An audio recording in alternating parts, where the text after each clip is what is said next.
Olha, no cenário de um trauma, a gente sabe que é uma correria, né? Cada segundo vale ouro. E no meio daquele caos todo, algumas lesões muito graves, que podem até matar, acabam passando batido. Por isso que ter um sistema, um passo a passo, não é só uma boa ideia, é o que realmente salva vidas. E hoje, o nosso foco vai ser uma área super crítica, o trauma urológico. E essa pergunta aí, ela é o nosso ponto de partida. Pensa bem, um trauma na pelve. A primeira coisa que vem à cabeça é sangramento, né? Uma hemorragia gigante. Mas tem uma outra lesão que anda junto com essa, que se a gente não pescar na hora certa, pode deixar um estrago para sempre. Bora descobrir que lesão é essa e, mais importante, como evitar que o pior aconteça. Para a gente entender isso direitinho, a gente vai seguir um caminho bem lógico, olha só. Primeiro, vamos falar do sistema ATLS, que é a nossa base. Depois, a gente vai ver quais são os sinais de alerta que aparecem logo de cara. Aí, a gente foca no alerta vermelho, que é a lesão de uretra. Em seguida, como é que a gente confirma isso com exames de imagem e, para fechar, a gente resume os pontos principais do tratamento. Beleza, então. Vamos começar. O ATLS, que é a sigla para Suporte Avançado de Vida no Trauma, é basicamente o que coloca a ordem na casa quando o caos se instala. É um método, sabe, um padrão para avaliar e tratar quem sofreu um trauma, tudo de forma rápida e com uma lógica por trás. E o coração do ATLS é a famosa avaliação primária, a sequência XABCDE. Começa com o X, que é para controlar aquela hemorragia gigante, externa, sabe? Aquela que está jorrando. Depois vem o A de vias aéreas, o B de respiração, C de circulação, D neurológico e o E de exposição. Essa ordem não é por acaso não. Ela garante que a gente resolva primeiro o que mata mais rápido. É uma corrida contra o tempo e essa sequência é o nosso mapa.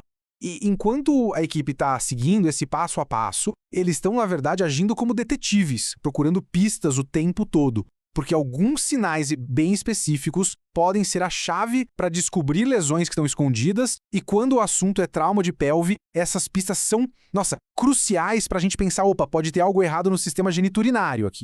Agora, olha que interessante isso aqui. O jeito que a pessoa se machucou, o tal do mecanismo do trauma, já conta uma baita história. Se foi um impacto de alta energia, tipo uma batida de carro feia, uma queda de um lugar alto, que cria essas forças que a gente vê na imagem, isso tem que acender um alerta gigante na cabeça. Na hora a gente já tem que pensar, isso aí tem cara de fratura de pelve e, por tabela, de lesão urológica.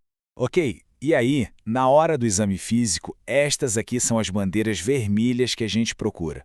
Pressão baixa, coração acelerado. Pode ser sangramento interno e dos bravos, dor ali na região, uns roxos aparecendo no perino e, principalmente, o sinal clássico, sangue saindo pelo meato da uretra ou pela vagina. Esses sinais gritam pra gente que tem uma lesão importante na pelve. E aqui que a coisa fica séria. A gente chega num ponto crítico do atendimento. É aquele momento em que um sinal específico aparece e todo mundo na sala tem que parar, respirar fundo e pensar. E agora? Qual o próximo passo? É o momento do alerta vermelho. Então a pergunta que faz tudo parar é exatamente essa. Existem alguns sinais que a gente chama de cardinais, que são tão fortes que transformam uma simples suspeita em praticamente uma certeza. E aí o plano que a gente ia seguir, tem que mudar. E tem que mudar na hora. E os sinais são esses aqui, simples e diretos. Segundo o ATLS, são 3 os grandes indicadores de que pode ter uma lesão na uretra. Viu sangue na pontinha do pênis? Viu um hematoma no escroto? Ou aqueles roxos no períneo? Pronto, esses são os sinais que fazem a gente pisar no freio. Então, se tem uma coisa para guardar daqui, é essa. É a mensagem mais importante de todas. Se algum daqueles sinais estiver presente, tentar passar uma sonda de bexiga, pode ser um desastre. Pode transformar uma lesão que era parcial em uma lesão completa. E aí o dano é para sempre. A regra é cristalina, não passe a sonda, de jeito nenhum. Ok, então a gente não pode passar a sonda. E agora? Como que a gente confirma se a suspeita está certa ou não? É aí que entra a tecnologia, os exames de imagem. A gente precisa de ferramentas para enxergar lá dentro, ver o trato urinário e ter certeza se a uretra está inteira ou não antes de fazer qualquer outra coisa. E o exame de ouro para isso é o uretrograma retrógrado, a UGR. Basicamente o que se faz é injetar um contraste ali na uretra para ver se ele vaza para algum lugar que não deveria. E esse exame não é opcional, é obrigatório nessa situação. É ele que vai dar a resposta final preto no branco. A uretra está inteira ou está rompida? Agora, e se a nossa preocupação for um pouco mais para cima, na bexiga? Principalmente se tem sangue vivo na urina. Aí o exame top de linha é a cistografia por tomografia, ou cisto TC. A lógica é parecida. Enche a bexiga com contraste e a tomografia faz o resto, mostrando qualquer vazamento, até os bem pequenininhos que poderiam passar despercebidos em outros exames. E essa tabela aqui resume tudo de um jeito perfeito, né? Então vamos lá. Suspeitou de lesão na uretra, o exame é a UGR. Apareceu sangue na urina, a tal da hematúria macroscópica, a gente pensa na cisto TC.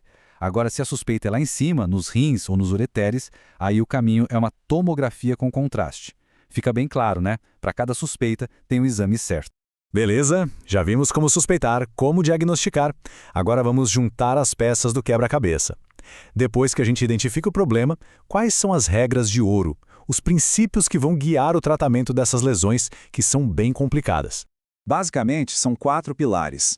Primeiro, a quantidade de urina que está saindo é um termômetro fantástico para saber como está a circulação e a perfusão dos rins. Segundo, viu sangue na urina? Não tem conversa, tem que investigar com imagem.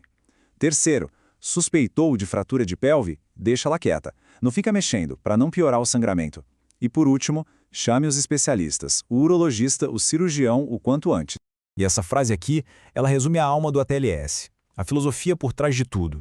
A prioridade máxima é agir para salvar a vida, mesmo que a gente ainda não tenha o quadro completo, todas as respostas.